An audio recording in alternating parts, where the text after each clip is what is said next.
It was just past midnight when the old ranch dog started barking. Jack Turner, a widowed rancher living miles from the nearest town, grabbed his lantern and walked toward the door, expecting coyotes again. But what he found made his heart stop. A tiny girl, no older than 7, stood trembling on his porch, barefoot, her face streaked with tears and dust. "Please, sir, they beat my mama. She's dying," she cried, clutching the hem of his flannel shirt. Jack froze. He hadn't spoken to a soul in days, maybe weeks. After losing his wife, he'd shut out the world, but something in that child's eyes shattered the walls he'd built. Without a word, he wrapped her in his coat and grabbed his truck keys. "Show me where," he said softly. They drove through the dark, the girl guiding him down a dirt road barely wide enough for the tires. When Jack saw the old shack, windows shattered, smoke curling from a broken chimney, he felt a chill crawl up his spine. Inside, a woman lay unconscious on the floor, bruised and barely breathing. Jack knelt beside her, checking her pulse. "Hang on, ma'am. You're safe now," he whispered. He lifted her gently, his arms steady despite the storm of fear and anger rising in him. The girl held his hand tightly as they rushed toward the hospital lights. Jack didn't know it yet, but that night would change his life forever. The tires screeched as Jack's old pickup pulled into the small-town hospital parking lot. He burst through the emergency doors, carrying the unconscious woman in his arms, the little girl running beside him. "She's hurt bad, please, help her," Jack shouted. Nurses rushed over with a stretcher. The child clung to his sleeve, crying, "Don't let them take her away." Jack knelt, steadying his voice.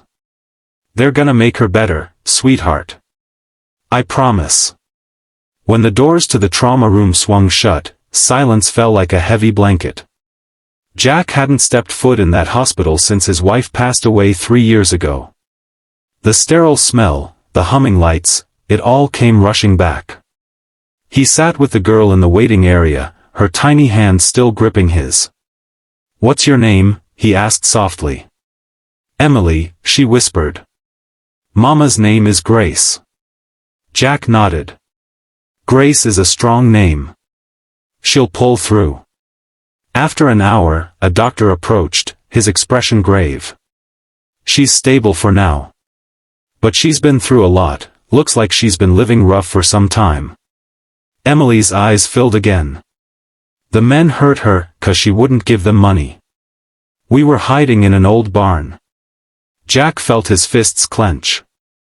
"Those men, did they follow you here?" She shook her head. "I think they're gone." He sighed, torn between fury and sorrow. "You're safe now, both of you." The doctor looked at him curiously. "Are you family?" Jack hesitated, then glanced at Emily, so small, so scared. "Yeah," he said finally, his voice low but firm. "I guess I am now." Emily leaned against him, and for the first time in years, Jack felt something stir inside, hope. Morning sunlight slipped through the thin hospital curtains, painting the room in gold. Grace stirred, wincing as pain shot through her ribs.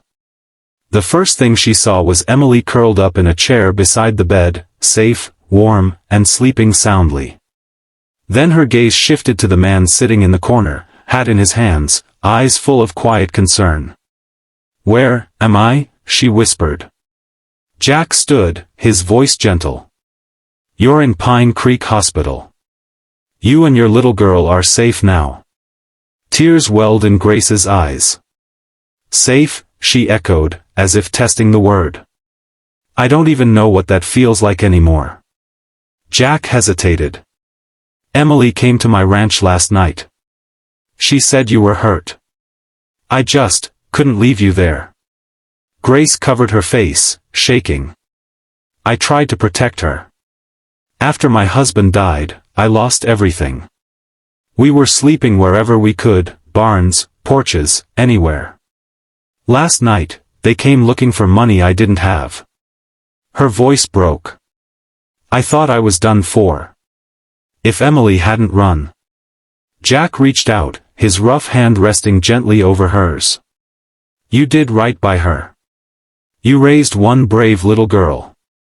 Grace looked at him, really looked.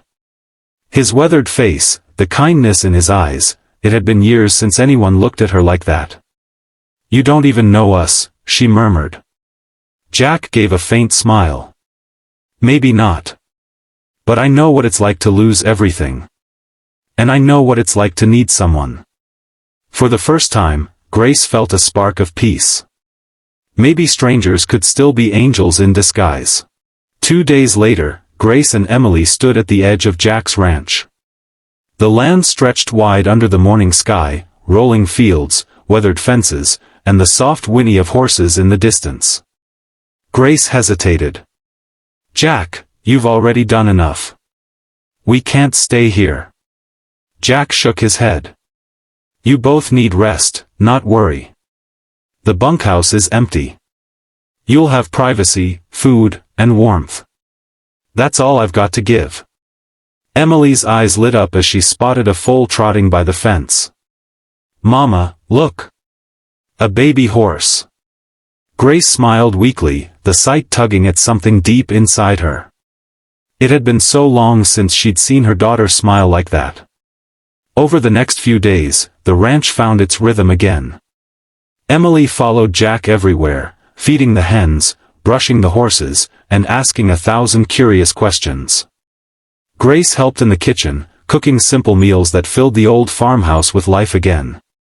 One evening, Jack found her standing on the porch, watching the sunset. You've done a lot around here, he said softly. She smiled. It feels good, to be useful again. Jack leaned against the railing. You and Emily belong here as long as you want. No strings. Grace turned to him, her eyes shimmering. Why are you doing all this for us? He looked out toward the horizon.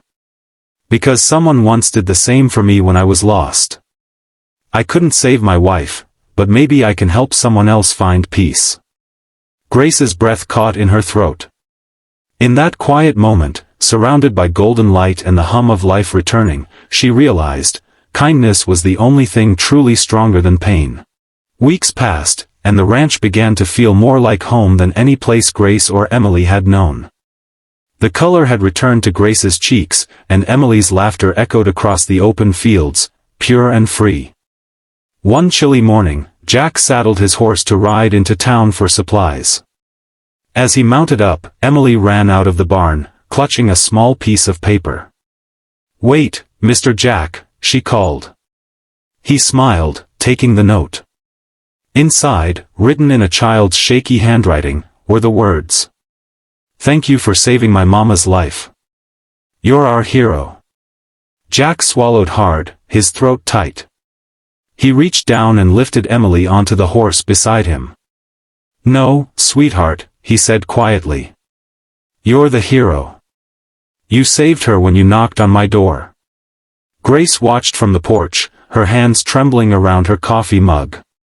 Tears welled in her eyes, not of sadness, but of gratitude. That night, as the three of them sat by the fire, Grace finally spoke what had been on her heart. Jack, when I was lying on that floor, I thought it was the end. But then you showed up. You gave us more than a second chance, you gave us a family. Jack looked at her, eyes glistening in the firelight. Maybe we were all just meant to find each other. Outside, the wind whispered softly across the fields. Emily curled up between them, safe and smiling. For the first time in years, Jack felt the warmth of love returning to the ranch, the kind that heals without asking for anything in return. Because sometimes, the greatest miracles don't come from heaven. They come from a single knock at the door.